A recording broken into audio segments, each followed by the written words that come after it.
How to grow profitably with CRM.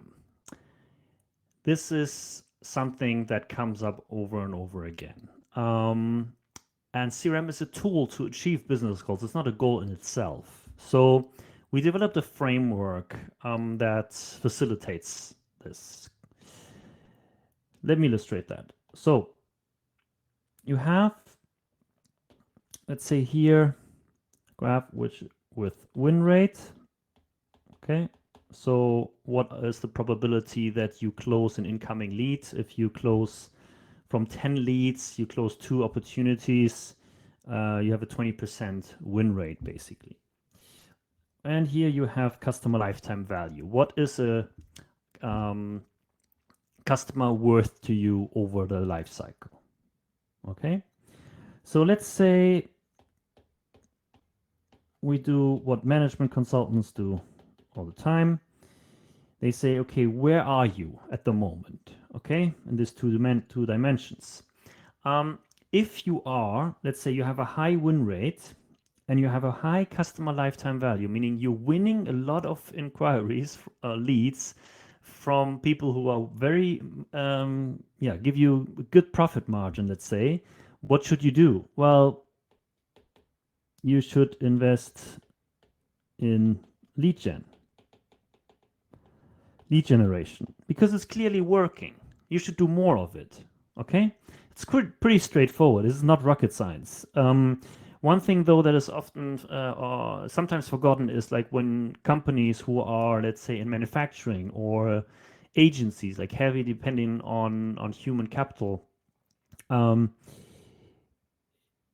that is sometimes a bit harder to fulfill, because okay, if someone would if they would increase their revenue by 50%, then they may not be able to fulfill that.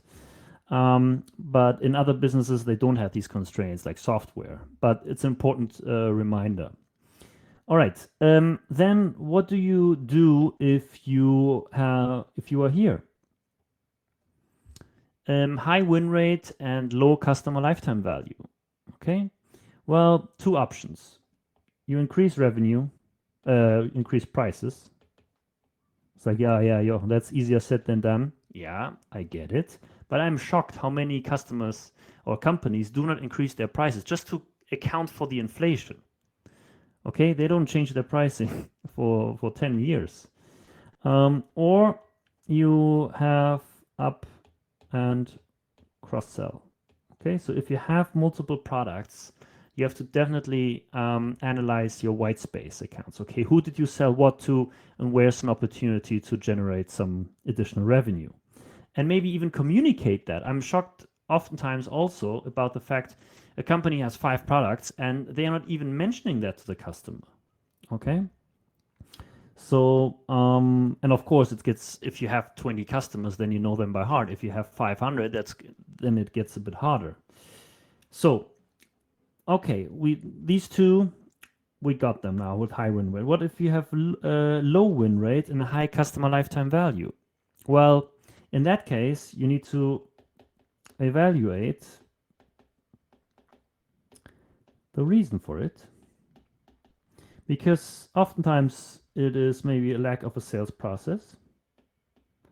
So it is not optimized, the sales process, or there is no sales process in place. Who tells the salesperson exactly what needs to be happening when, at what stage of the deal, to increase the odds of winning the deal?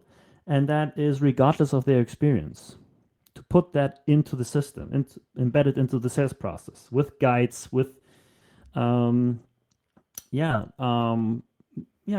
how to, again, increase the probability of being successful. The other one would be to maybe evaluate the sales skills. Maybe you have a few top performers. Maybe they should sit together with a lower performer and just share a bit of knowledge. But then there's also the question, is that across the board, or is it just a few people? What's the reason? So you need to evaluate a little bit here. Okay. Now the danger zone, low customer lifetime value and low win rate. So even if you win business, it's not gonna be profitable for you, very profitable. Then of course you need to question everything.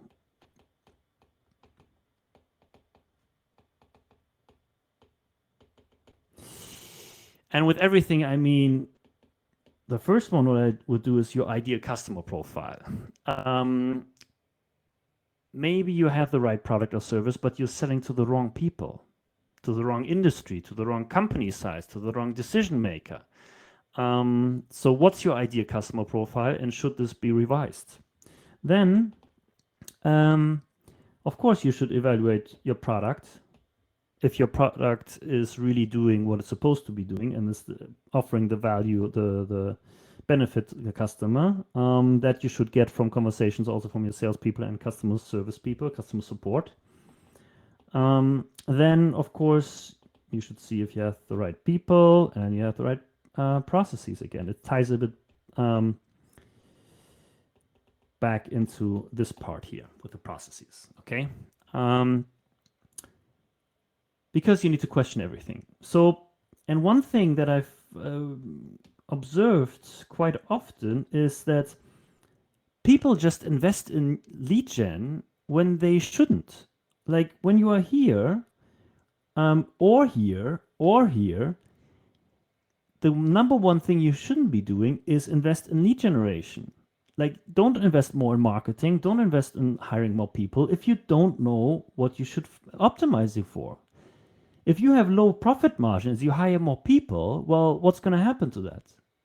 Like in the short term, they will even, yeah, the impact on your bottom line will be tremendous, okay? Because the people need ramping time. They're not going to be productive straight away. So that is very important to see where you are. Are you here? Are you here? Are you here? Are you here? And then to be doing the right thing, all right, in order to turn this around. And with CRM facilitates the whole thing, because either you have no process and you need to have it put it in place with the CRM, or you need to optimize it with CRM, or you need to measure what's going on, what's working, what needs to be improved, and overall identify areas of improvement. And that has to happen based on data, okay? Because again, CRM helps you identify issues before it is too late, rather than spending time, or not knowing what to do, and then waking up one day and said, okay, well, it's not going to change. Okay. All right. I hope you found that useful, and I'll see you in the next one.